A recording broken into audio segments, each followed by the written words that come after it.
सभी को जय मसीह की। परमेश्वर का धन्यवाद हो एक बार फिर से परमेश्वर के वचन के लिए। आज हम देखेंगे यशाया उसका 28 अध्याय उसके 23 पद से।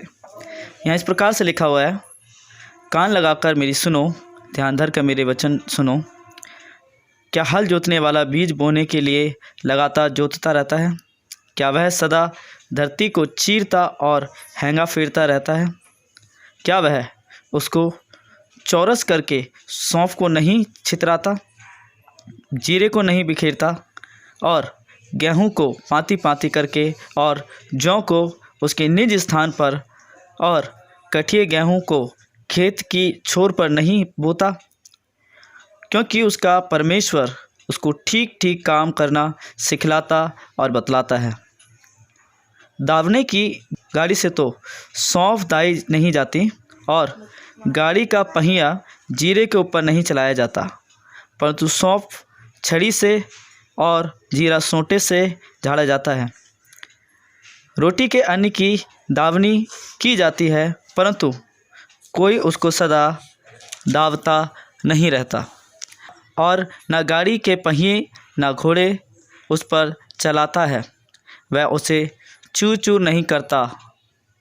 यह भी सेनाओं के यहोवा की ओर से नियुक्त हुआ है। वह अद्भुत युक्ति करने वाला महाबुद्धिमान है। यहाँ पर पता चलता है कि परमेश्वर यहाँ बताना चाहता है कि हर एक काम को करने का एक तरीका है।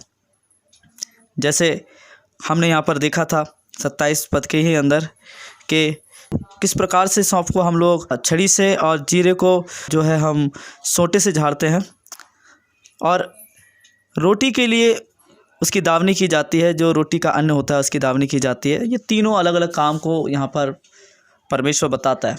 और अंत में जब हम 28 पद को देखते हैं तो परमेश्वर कहता है कि यह भी सेनाओं की यहोवा की ओर से नियुक्त हुआ है और वह अद्भुत युक्ति और महाबुद्धिमान है।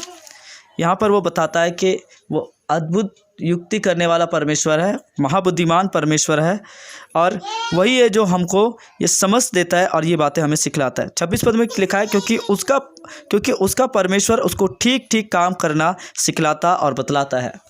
यहाँ पर आज दुनिया के अंदर बहुत सारे लोग हैं। हम लोग देखते हैं आज कोई साइंटिस्ट है, कोई कुशल कारीगर है, कोई अच्छा टेलर है, कोई अच्छा राजदूत है, कोई अच्छा नेता है, कोई अच्छा मजदूरी करने वाला व्यक्ति है, कोई अच्छा पेंट करने वाला व्यक्ति है, या हम कहें या कोई अच्छा राजमिस्त्री है जो घर को बनाता है। और वो ऐसे ही अपने कामों को ऐसे ही नहीं कर देते हैं कि बस गारा डाला, ईंट डाली, बस ऐसे ही फेंकते जाओ और बन जाएगा घर। नहीं, वो बड़े तरीके से उस चीज़ को करता है ना। टेलर भी ऐसे नहीं कि कहीं भी सी दिया, लो जी पहन लो कपड़ा, ऐसा नहीं करता है ना। हम लोग देखते हैं खेती किसान जो करता है वो ऐसे ही नहीं कर देता है कि कभी भी किसी भी सीज़न में कोई भी खेती कर ले या उसके विषय में अज्ञान होकर के उसकी खेती करे और अंत में उस नुकसान उठाए, परंतु उनको सही समझ दी गई है क्योंकि परमेश्वर ने उनको वो समझ दी है। आज बहुत सारे लोग अपने मन में विचार करते होंगे, मैंने बड़ी अपनी मेहनत से, परिश्रम से, बड़े यत्न से बहुत कमाया, मेरा टैलेंट मेरा बहुत बड़ा हथियार है। आज लोग टैलेंट के बारे में बात करते हैं। लोग कहते हैं मेरा टैलेंट मेरी लाइफ है, मेरा टैलेंट, इस टैलेंट के बदौलत मैं धनवान हो गया हूँ, इस टैलेंट के बदले ये मेरा टैलेंट है। अच्छी बात है, आपका टैलेंट आपके पास है, आपको ये प्राप्त हुआ है। पर परमेश्वर का वचन हमको सिखलाता है 26 पद में, क्योंकि परमेश्वर ही ने ठीक ठीक काम करना सिखलाया है। ठीक ठीक आपको उस काम को करना सिखलाया है जो है आपका, वो कोई भी प्रोफेशन हो। आप डॉक्टर हो तो परमेश्वर ही ने आपको एक बुद्धिमान, ऐसा बुद्धिमान किया है कि आप डॉक्टर हो जाएं, है ना। यदि आप एक अच्छे मैकेनिक हैं तो ये इसलिए हुआ है क्योंकि परमेश्वर ने ही आपको अच्छा मैकेनिक होने के लिए अच्छे से सिखलाया है। अगर अच्छे आप प्रचारक हैं तो ऐसा नहीं है कि आप अपनी ओर से हो गए हैं, परंतु ये परमेश्वर ही ने आपको सिखलाया है। चाहे आप एक अच्छे लेखक हों, परंतु ये सब ऐसा इसलिए नहीं है कि ये आप ही की मेहनत और परिश्रम और आपके अध्ययन का नतीजा है, परंतु परमेश्वर ही ने आपको ये सिखलाया है। हो सकता है बहुत सारे लोग बहुत सारी चीज़ों को नहीं समझ पाते हैं, और आप बहुत जल्दी से आसानी से समझ लेते हैं। और ये ऐसा इसलिए क्योंकि परमेश्वर ही ने आपको ऐसा बनाया है, ऐसा आपको सिखाया कि आप जल्द से चीज़ों को सीख सकें।